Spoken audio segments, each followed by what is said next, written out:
नमस्कार भारत से। चलिए नजर डालते हैं आज की मुख्य खबरों पर। अमेरिकी राष्ट्रपति डोनाल्ड ट्रंप ने सोमवार को एक चौंकाने वाला बयान दिया। राष्ट्रपति ट्रंप ने कहा कि अमेरिका चीन के साथ अच्छे संबंध कायम रखेगा, लेकिन उन्होंने ये भी कहा कि अमेरिका के पास ऐसे कार्ड्स हैं जो चीन को बर्बाद कर सकते हैं, लेकिन हम ऐसा नहीं करेंगे। ट्रंप ने कथित तौर पर संकेत दिया कि अगर चीन अमेरिका को मैग्नेट नहीं देता जो ऑटोमोटिव, इलेक्ट्रॉनिक्स और रक्षा उद्योगों के लिए जरूरी है, तो वे चीन पर 200% टैरिफ लगा सकते हैं। ट्रंप ने कहा उन्हें हमें मैग्नेट देना ही होगा। ट्रंप ने हाल ही में चीन के लिए टैरिफ की समय सीमा को 90 दिनों के लिए बढ़ा दिया था। पहले इस टैरिफ की समय सीमा 12 अगस्त थी। अमेरिका ने चीन पर फैंटेनल को अमेरिका में भेजने के आरोप में 20% टैरिफ लगाया था।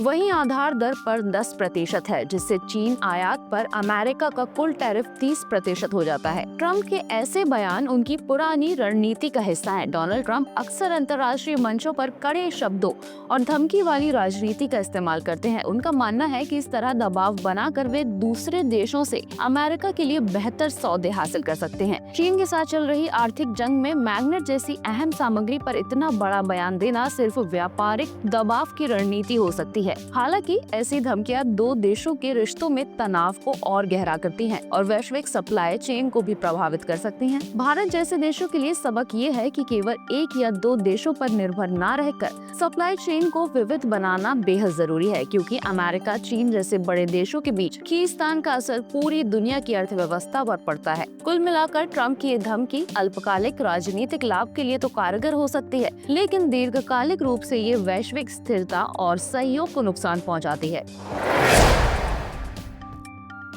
दक्षिणी गाजा के खान यूनिस स्थित नासेर अस्पताल पर इजरायली हमले में कम से कम 20 लोग मारे गए। मरने वालों में अंतर्राष्ट्रीय मीडिया के लिए काम करने वाले 5 पत्रकार भी शामिल हैं। ये जानकारी हमास संचालित स्वास्थ्य मंत्रालय ने दी। कई मीडिया संस्थानों ने पुष्टि की कि मरने वाले पत्रकार रॉयटर्स, AP, अल जजीरा और मिडिल ईस्ट आई के लिए काम करते थे। विश्व स्वास्थ्य संगठन के प्रमुख ने बताया कि हमले में 4 स्वास्थ्य कर्मी भी मारे गए हैं। हमले की फुटेज में देखा जा सकता है कि जैसे ही बचाव कर्मी धमाका होने के बाद घटना स्थल पर पहुंचे, एक और धमाका हुआ। इजराइल के प्रधानमंत्री बेंजामिन नेतन्याहू ने इसे एक दुखद दुर्घटना बताया और कहा कि सैन्य अधिकारी इसकी गहन जांच कर रहे हैं। बता दें कि अक्टूबर 2023 में युद्ध शुरू होने के बाद से गाजा में मारे गए पत्रकारों की संख्या अब लगभग 200 हो गई है। इस त्रासदी और वैश्विक स्तर पर गहरी नाराजगी देखी जा रही है। पत्रकार संघों ने हमला मीडिया को गुम कर देने की कोशिश करार दिया,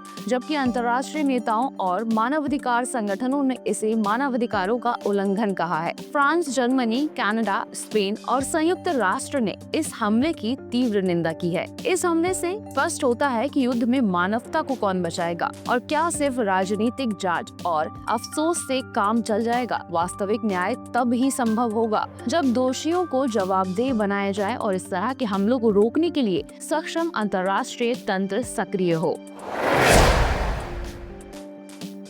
प्रधानमंत्री मोदी जल्द ही जापान और चीन के दौरे पर रवाना होने वाले हैं। प्रधानमंत्री के दौरे को लेकर भारतीय विदेश सचिव विक्रम मिस्री ने कहा है, भारत और जापान के संबंधों में रक्षा और सुरक्षा संबंधी सहयोग हाल के सालों में एक मजबूत स्तंभ के रूप में उभरा है। इस साल दोनों देशों के रक्षा मंत्रियों की भी बैठक हुई थी, जिसमें संचालन संबंधी सहयोग, रक्षा उपकरणों और तकनीकी साझेदारी पर अहम बातचीत हुई। विदेश सचिव ने क्वाड को लेकर कहा, क्वाड वास्तव में हिंद प्रशांत क्षेत्र में शांति, स्थिरता, समृद्धि और विकास को बढ़ावा देने के लिए एक महत्वपूर्ण मंच है। हाल के वर्षों में इसका एजेंडा व्यवहारिक सहयोग के मुद्दों तक फैला है और इसमें स्वास्थ्य सुरक्षा, महत्वपूर्ण और उभरती प्रौद्योगिकियां शामिल हैं। विक्रम मिस्री ने कहा, दोनों देश मिलकर यूनिफाइड कॉम्प्लेक्स रेडियो एंटीना का सह निर्माण कर रहे हैं। यूनिकॉर्न प्रोजेक्ट पर भी नवंबर 2024 में हस्ताक्षर किए गए थे। भारतीय नौसेना और जापानी नौसेना भी भारत में जहाज मरम्मत के क्षेत्र में सहयोग की संभावनाएं तलाश रही है। इसरो और जापानी अंतरिक्ष एजेंसी चंद्रमा पर खोज के मिशन पर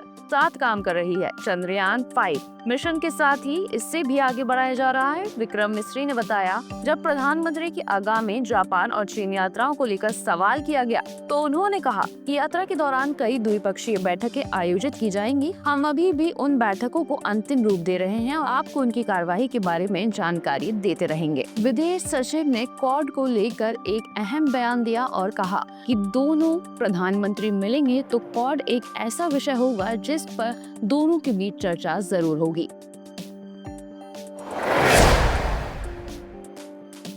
प्रधानमंत्री नरेंद्र मोदी पर पश्चिम बंगाल की मुख्यमंत्री ममता बनर्जी ने मंगलवार को जबरदस्त हमला बोला है। ममता बनर्जी ने पीएम मोदी की हालिया टिप्पणियों का हवाला देते हुए कहा कि उन्हें कभी उम्मीद नहीं थी कि प्रधानमंत्री उनकी कुर्सी और पूरे राज्य का अपमान करेंगे और लोगों को चोर कहेंगे। पूर्वी बर्धमान जिले में आयोजित एक सरकारी कार्यक्रम में बोलते हुए ममता बनर्जी ने मोदी की टिप्पणियों को पश्चिम बंगाल के लोगों का अपमान बताया और केंद्रीय धन को रोके रखने के लिए उनकी कड़ी आलोचना भी की। उन्होंने कहा कि केंद्र सरकार की ओर से रोके जा रहे धन के चलते राज्य के खजाने पर भारी बोझ पड़ रहा है। मुख्यमंत्री ने कहा, प्रधानमंत्री को मेरी कुर्सी का उतना ही सम्मान करना चाहिए जितना मैं उनकी कुर्सी का करती हूँ। मुझे कभी उम्मीद नहीं थी कि वे पश्चिम बंगाल के लोगों को चोर कहेंगे। बनर्जी ने दावा किया, सच तो ये है कि उन्होंने उत्तर प्रदेश, महाराष्ट्र और बिहार की तथाकथित डबल इंजन वाली भाजपा सरकारों के कामकाज पर आंखें मूंद ली है, जहां भ्रष्टाचार अपने चरम पर है। कुल मिलाकर इस तरह के बयानों से टकराव और बढ़ेगा, समाधान नहीं मिलेगा। राजनीति में मतभेद होना स्वाभाविक है, लेकिन जब केंद्र और राज्य एक दूसरे को नीचा दिखाने लगे तो असल मुद्दे जैसे कि रोजगार, शिक्षा, स्वास्थ्य पीछे छूट जाते हैं।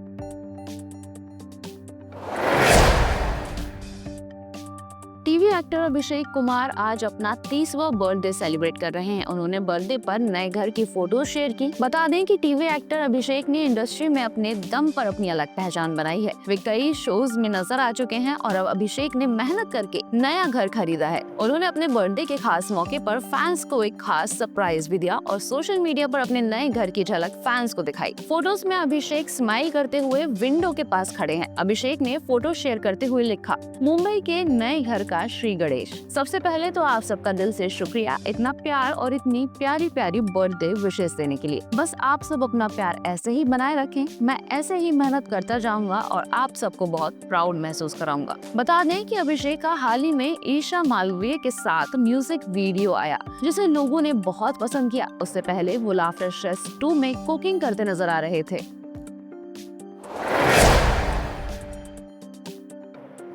एशिया कप में भारत और पाकिस्तान के बीच 14 सितंबर को मैच है।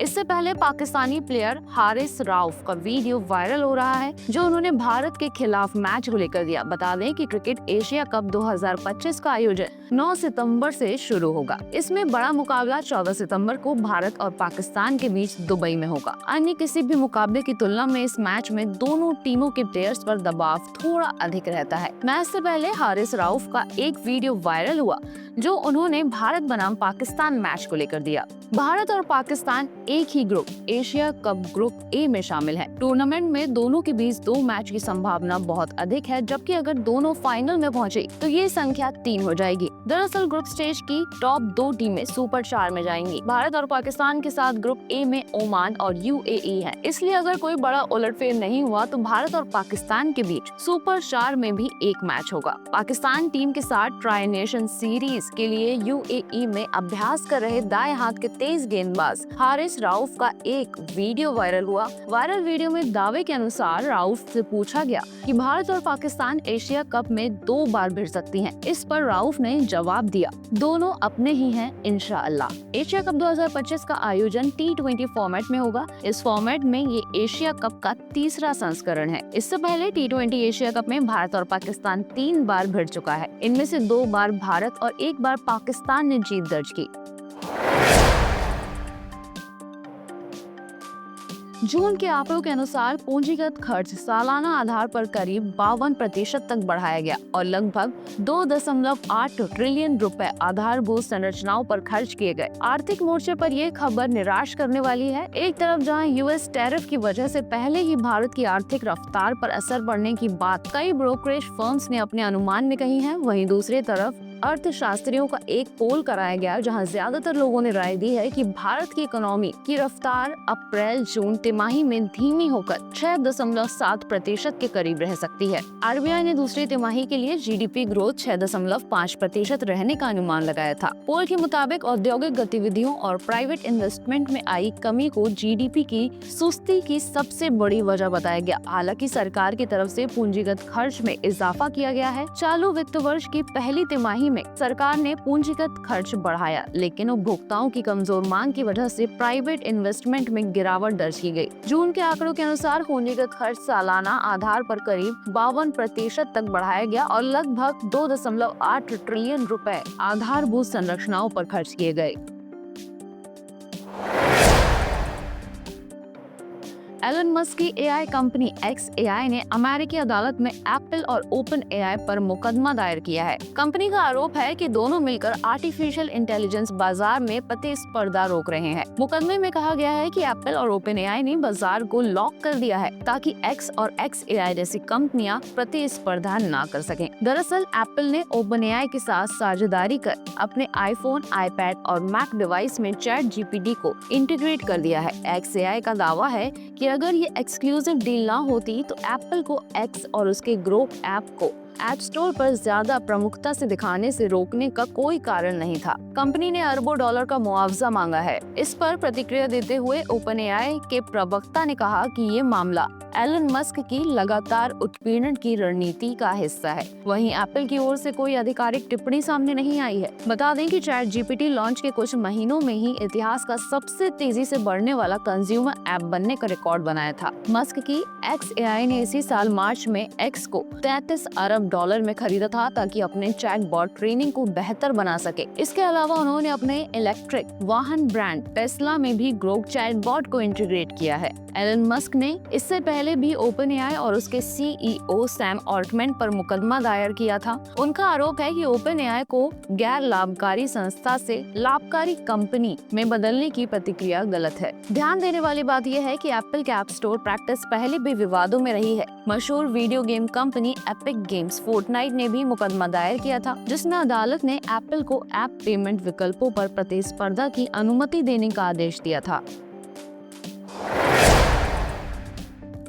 मध्य प्रदेश के महू में आयोजित किए गए रण संवाद कार्यक्रम में chief of defence staff general Anil Chauhan ने बड़ा संदेश देते हुए कहा कि भारत शांति का समर्थक है, लेकिन केवल इच्छा से शांति नहीं मिलती, इसके लिए ताकत भी जरूरी है। उन्होंने साफ कहा, अगर आप शांति चाहते हैं तो युद्ध के लिए तैयार रहना होगा। उन्होंने ऑपरेशन सिंदूर का जिक्र करते हुए बताया कि ये एक आधुनिक संघर्ष था जिससे कई अहम सबक सीखे गए। उनमें से अधिकांश सुधार लागू किए जा चुके हैं और कुछ पर अमल जारी है। ऑपरेशन अभी भी चल रहा है, लेकिन अब फोकस भविष्य की रणनीति पर है। Chief of defence staff general Anil Chauhan ने देश की सुरक्षा और भविष्य की तैयारियों पर खुलकर बात की। उन्होंने चीन और पाकिस्तान को अप्रत्यक्ष रूप से कड़ा संदेश देते हुए कहा कि भारत हमेशा से शांति का समर्थक रहा है, लेकिन ताकत के बिना शांति केवल कल्पना बनकर रह जाती है। सीडीएस चौहान ने भारत की नई रक्षा प्रणाली सुदर्शन चक्र का भी जिक्र किया। इस प्रणाली की घोषणा प्रधानमंत्री ने स्वतंत्रता दिवस पर की थी। जनरल चौहान ने बताया कि उम्मीद है कि वर्ष 2035 तक ये प्रणाली पूरी तरह से विकसित हो जाएगी। ये प्रणाली देश के महत्वपूर्ण सैन्य ठिकानों, नागरिक स्थलों और राष्ट्रीय महत्व के स्थानों को सुरक्षित रखने की अहम भूमिका निभाएगी।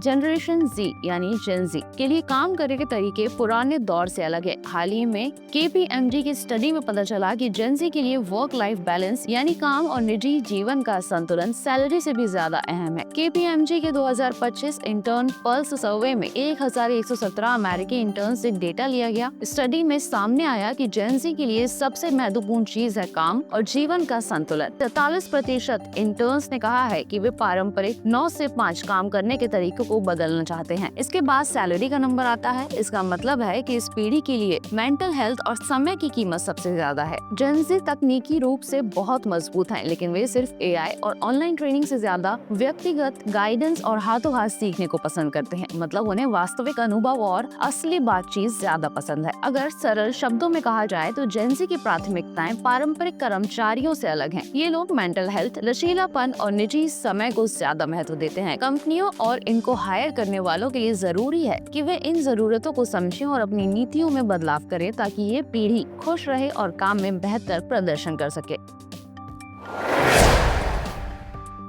जम्मू कश्मीर में खराब मौसम के चलते माता वैष्णो देवी की यात्रा रोक दी गई है। कटरा के अर्धकुंवारी में लैंडस्लाइड और जम्मू के कई हिस्सों में भारी बारिश की वजह से जनजीवन अस्त व्यस्त हो गया है। सोमवार देर रात से हो रही भारी और लगातार बारिश के बाद माता वैष्णो देवी के पवित्र मंदिर की तीर्थ यात्रा को अस्थायी रूप से स्थगित कर दिया गया। श्री माता वैष्णो देवी श्राइन बोर्ड के अधिकारियों के मुताबिक तेज बारिश के बाद सबसे पहले हिमकुटी रूट बंद किया गया। मौसम में सुधार न होने पर बोर्ड ने पूरी यात्रा को कुछ घंटों के लिए स्थगित करने का फैसला किया। वहीं भारी बारिश के कारण जलस्तर बढ़ने के कारण राबी नदी और बने रंजीत सागर बांध के सभी द्वार खोल दिए गए। डोडा, जम्मू, कठुआ, किश्तवाड़, सांबा और उधमपुर जिलों में 27 अगस्त सुबह 5:30 बजे तक मध्यम से तेज बाढ़ का खतरा बना हुआ है। निचले इलाके जलमग्न होने से लोगों को परेशानियों का सामना करना पड़ रहा है। लोगों को सतर्क रहने और संवेदनशील क्षेत्रों में जाने से बचने की सलाह दी गई है।